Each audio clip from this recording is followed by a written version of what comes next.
পৃথিবীর কোনো সম্পর্কই যোগাযোগ ছাড়া ভালো থাকে না।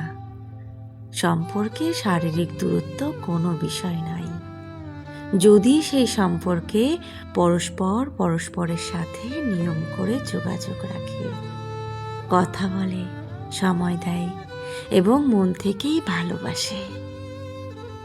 যোগাযোগহীনতায় কোনো সম্পর্কই ভালো থাকতে পারে না।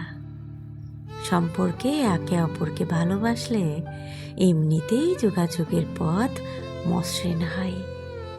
দিনের পর দিন কথা না বলে, দেখা না করে অনিয়মে কোনো সম্পর্কই বেশি দিন টেকে না। আপনি যদি সম্পর্কের মানুষটার সাথে কথা না বলেন, তাকে না শোনেন, তাকে সময় না দেন, তবে সেই মানুষটার মনের অবস্থা কি করে বুঝবেন? সম্পর্কে নিয়মিত কথা না হলে সেখানে আদৌ ভালোবাসা আছে কিনা তা নিয়ে যথেষ্ট সন্দেহ থেকে যায়।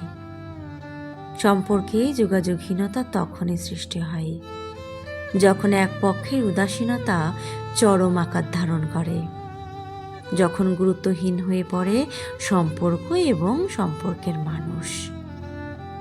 পৃথিবীর সমস্ত ক্লান্তি নিয়ে, বিষণ্ণতা কিংবা হতাশা নিয়ে মানুষ তার ভালোবাসার মানুষটার সান্নিধ্যে থাকতে চায়।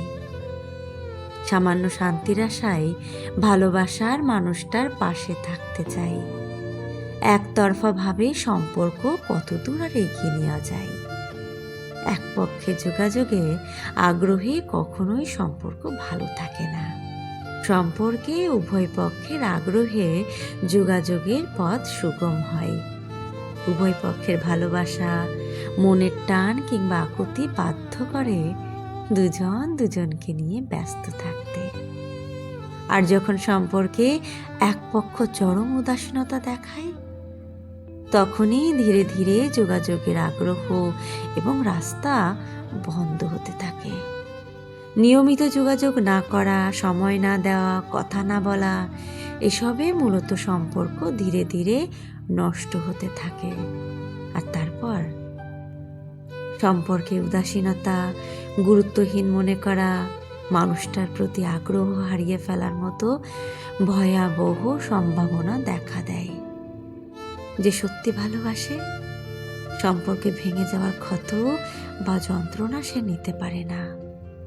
সে কখনোই চায় না সামান্য কারণে সম্পর্ক নষ্ট হোক।